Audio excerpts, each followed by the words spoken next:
Hai nakama, One Piece Update Channel balik lagi nih. Pada episode kali ini Admin akan mencoba mereview manga One Piece chapter 1003. Dan di sini nampaknya Oda Sensei mulai menunjukkan pertarungan epik serta fakta yang tidak terduga untuk para nakamanya yang sangat membuat Admin terkejut. Oke, tanpa berlama-lama lagi, langsung kita bahas. Chapter terbaru One Piece pada minggu ini kembali mengungkap sebuah fakta yang luar biasa tentang apa yang terjadi di masa lalu. Sebelumnya, di chapter 1022, kita melihat berbagai momen epik seperti pertarungan antara dua ninja Wano, Fukurokuju dan Raizo. Pertarungan tersebut merupakan pertarungan lanjutan dari chapter sebelumnya, di mana Red Scarlet berusaha pergi ke panggung utama.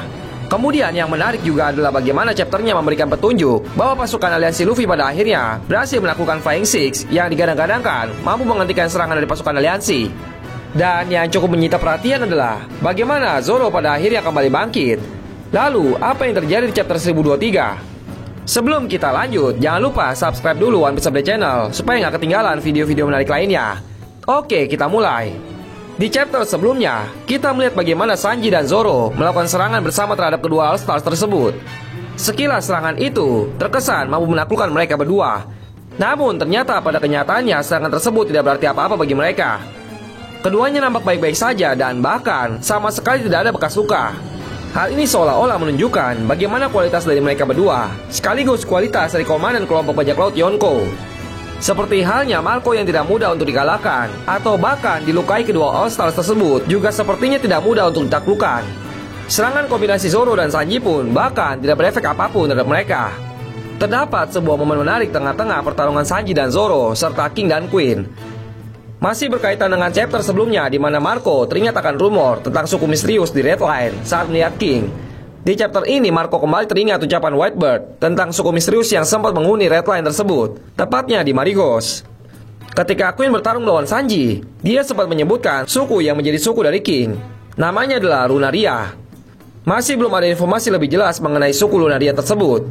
Selain suku tersebut berisi para dewa dan diketahui para penduduknya mampu mengendalikan api seperti halnya King. Inilah mengapa King mendapatkan julukan Wildfire. Berdasarkan penjelasan tersebut, muncul berbagai teori dan spekulasi mengenai suku Lunaria tersebut. Pertama, apakah suku Lunaria memiliki koneksi dengan penghuni di bulan? Kata lunar sendiri bisa diartikan sebagai bulan. Dan seperti yang kita ketahui, dalam cerita One Piece di bulan pun terdapat kehidupan. Hal ini sempat diperlihatkan dalam cerita Sampul dari Enel. Dalam cerita Sampul tersebut diperlihatkan Enel membantu penghuni bulan yang berupa robot humanoid berukuran kecil dalam menghadapi bajak laut luar angkasa. Bisa jadi selain robot humanoid tersebut terdapat juga suku lainnya. Kemudian yang kedua, jika memang suku Lunaria berada di Marigos, artinya ada penghuni lain yang tinggal di wilayah tersebut selain pada kaum naga langit.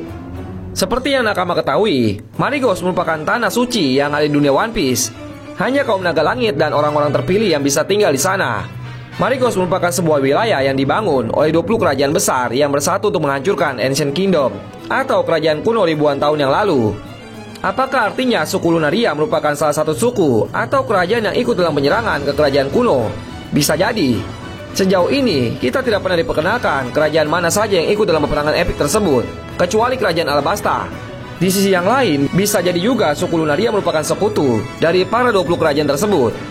Seperti yang diungkapkan tadi, mereka adalah pengendali api layaknya King.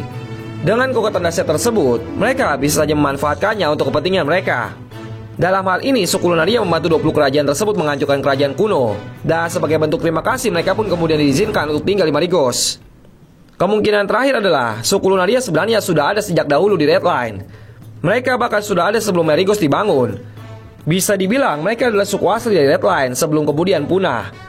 Lalu mengapa kemudian mereka punah? Bisa jadi, saat kaum naga langit akan membangun Marigos, mereka juga menyingkirkan kaum Lunaria. Peperangan antara kaum Lunaria dan kaum naga langit pun tidak terhindarkan. Sayangnya suku Lunaria harus kalah. Sebagian besar dari mereka tewas, sedangkan sebagian kecil dari mereka selamat dan bertahan sampai sekarang.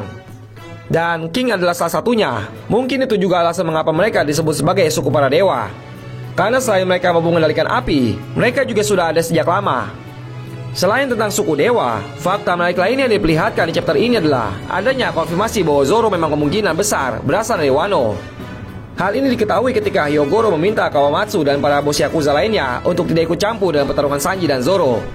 Menurutnya mereka hanya akan menjadi beban bagi mereka. Kawamatsu kemudian bercerita tentang bagaimana Hiyori meminta untuk memberikan Enma kepada Zoro. Dan menurut Kawamatsu, semua yang terjadi kepada Zoro dan Wano seperti menjadi sebuah takdir. Hyogoro bahkan mengatakan bahwa sosok Zoro sangat mirip dengan Shimotsuki Yoshimaru, pemimpin wilayah Ringo yang merupakan keturunan dari Ryuma.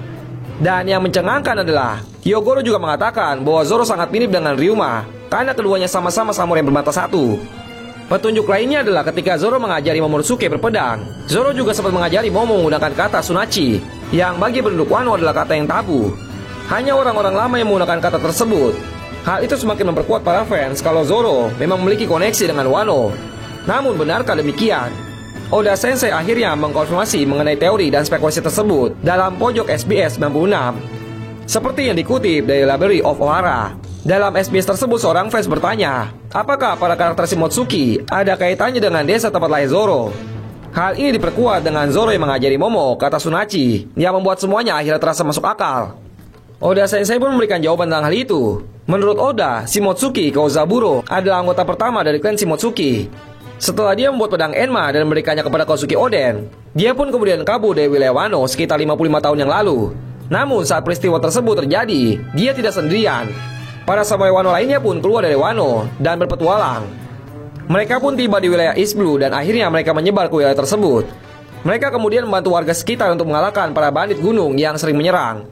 Para penduduk kemudian diajari untuk menggunakan pedang sampai akhirnya mereka menjadi mahir. Shimotsuki Kozaburo pun akhirnya memutuskan untuk menetap di sana, menikah dengan penduduk di sana dan akhirnya terbentuklah desa Shimotsuki. Beberapa tahun kemudian Koshiro pun lahir dan kemudian Kuina lahir. Intinya Koshiro merupakan anak dari Shimotsuki Kozaburo dan Kuina merupakan cucunya. Jadi kakek tua yang sempat disebutkan oleh Zoro saat itu di chapter 922 bisa jadi merupakan Shimotsuki Kozaburo. Apakah artinya Zoro memang merupakan keturunan dari keluarga Shimotsuki? Sayangnya Oda Sensei tidak memberitahu lebih lanjut tentang hal ini. Tetapi akhirnya kita tahu bahwa memang desa Shimotsuki dibangun oleh seorang penduduk Wano, salah satu klan keluarga terpandang di Wano. Kemudian di akhir panel chapter ini, para anak buah laut sempat ketakutan dan kaget terhadap sosok naga raksasa di depan mereka. Mereka bahkan menganggap bahwa naga tersebut adalah Kaido. Namun pada kenyataannya itu bukanlah Kaido, melainkan Momo. Luffy mengetahui hal tersebut, dia langsung menyadari bahwa seorang naga raksasa yang mirip dengan sosok Kaido tersebut adalah Momo. Berdasarkan chapternya, Shinobu ternyata mengabulkan permintaan dari Momo untuk bisa menjadi dewasa. Berdasarkan hal tersebut, tubuh Momo sendiri sekarang sama dengan sosok yang berusia 28 tahun. Karena itulah ukuran naga Momo bisa sangat besar yang mampu menyaingi Kaido. Luffy pun mengajak Momo untuk kembali merebut Wano. Oke, sekian dari pembahasan kali ini mengenai review manga One Piece chapter 1023. Bagaimana menurut kalian tentang chapter 1023 kali ini? Silahkan kirim pendapat kalian di kolom komentar ya. Dan terima kasih sudah menonton video kali ini. See you on the next video nakama.